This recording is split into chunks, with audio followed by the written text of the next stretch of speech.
डाला क्रीम भी डाली छो अब ना जमा अपनी ना ते जानी छु ये माथे नो मने सबको की मने काटे रे खाए रे सच्च करे देखो ना के सच्च करे छी भाल देखा जानी ए नवो तो मैंने कहा तो जाएगी तू जब ये काटी मुझे वो काटी हो गई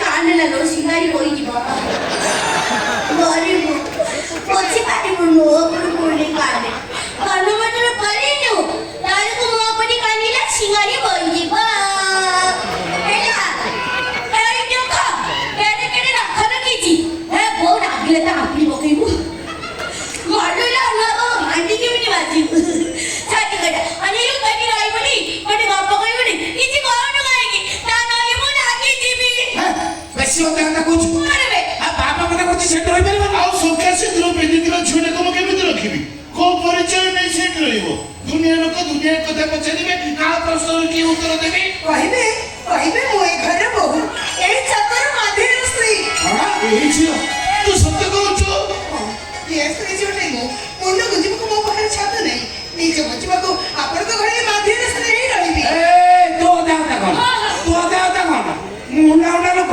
तू मते से लाइन न पूरा दुनिया से तुमको कहछु होता एले तमे जो भद्र पद पड़ी ता निते से के काम रे लगैछो सेति पई तमे एई संत महाज्ञानी कालिदास ए दुनिया रे समस्त होचंदी चाकर मालिक होजे केवल से ऊपर वाला मो ठीक कहि ना बापा एही छियो तू सत्य कहछो आज मेरे माध्यम स्त्री ए जगन्नाथ दास रे सुनाबो ओ का करो ए सुना ए तू सतरा बोलन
झियोटा अंडरग्राउंड रे खसी वाला केमिति वो केमिति कैसे उठ पड़ो दस देखि रवि कोटी पड़ी गई तुम पड़ी तमरी माने भाई मु सर्वनाश मत बोलथिलेनी हम भाई नो सर एई पेपर पाई तो पढନ୍ତୁ दिव्यांग बलश्रम के जोनम केले कर जीवन ए पेपर रे बाहर छी दिव्यांग बलश्रम रे जोनम केले कर की नेकी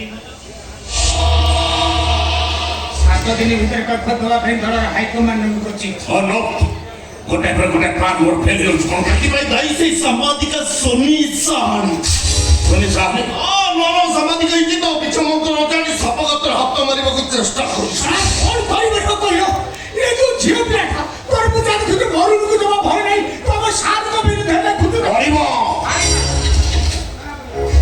ओ विरुद्ध रे जित से मारिबो और जो संवादिका सोनी सानी ए जयगल जान ठीक तोरी भरी एमती कथा दिने कंस भाबुला कंस छोट पिलेटा मोर कोन करिवो बुझिलो एक तोरी भरी दिने सदा मुझे भाबुला ये दुनिया ता हुची ता हाथ मुठा हेले कोन है जानिचु तू अस्थि पाउसो समुद्र नील होई आगे तो बेत पाटी तो ମଶା ମାରିଲେ କେତେବେଳେ କୋଉ ଦାନ ପଡ଼ିବ ସେ କଥା କେହି କହିପାରିବେ।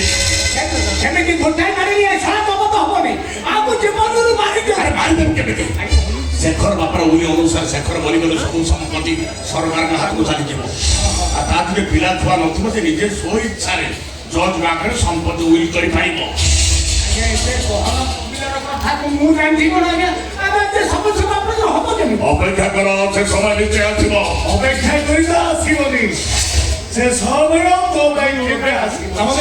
ଆମେ ତ ଅବସରକୁ ଚ୍ୟାଲେଞ୍ଜ କରୁଛୁ। ଅବସର ବିନା ପରମିଶନରେ ଏଠି ପତ୍ରଟି ଆଣିବା ଅସମ୍ଭବ। କଂସ କାରାଗାରରୁ ବିଜୁଳି କନ୍ୟା ଚାଲି ଯାଇଛି। କେବେ କୃଷ୍ଣ ଆସିବ? ତମେ ଦନ୍ତ ଉପରେ ଧ୍ୱଂସ ଆଗ ଧ୍ୱଂସ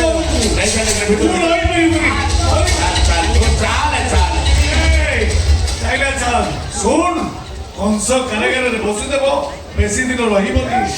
ଅପେକ୍ଷା କର ମତେ ଉଦ୍ଧାର କରିବା ପାଇଁ କୃଷ୍ଣ ଆସୁଛି। ତୋ ମୃତ୍ୟୁ ଆସୁଛି। ତାକୁ ହୁକେଇ ପୁରୁଣା ଚାଲେ ପଡ଼ିତା ମୁଁ ମାରିବିନି। ପରିବ ସାମ୍ବାଦିକା ଶୁଣି ଚାହାଣି ସେ ସରିତାପୁର ନଜର ରଖ ସେ ଯଦି ପୋଲିସ ଷ୍ଟେସନରେ ପହଞ୍ଚିଲା ପରେ ଆପଣ ସମାବେଶ ହେବନି ସାର୍। ନିହାତି ମଞ୍ଚ ଝିଅ ସେ କିଛି ବି କରିପାରିବେ ନାଇଁ। ସତୁ କେତେ ଦୁର୍ବଳ ଭାବେ ଉଚିତ ତା ଭିତରେ ଝିଅଟା ମୋ ମେଘନାଥ ପାଚିଲି ନେଇ ମୋ ପାଖରୁ ଖସି ଯାଇନଥାନ୍ତା। ନଜର କର ନଜର କର। ଯାଅ Hey, Commissioner.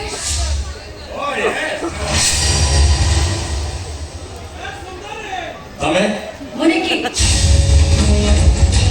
সাংবাদিক কি প্রধান বড় তো বড় সম্বাদর সাংবাদিক রাজনৈতিক নেতা ମାନଙ୍କ পাখରେ ସବୁ ସମ୍ବାଦ ଭରି ରହିଛି।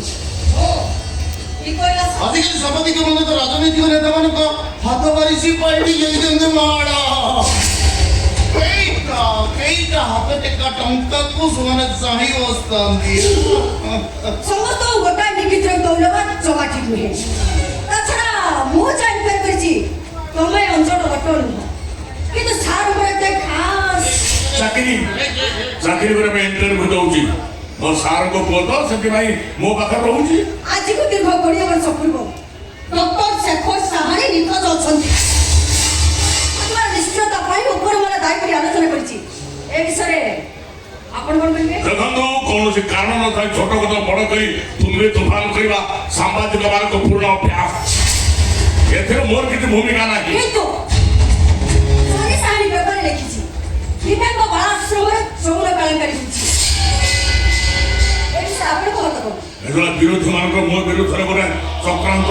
ଓ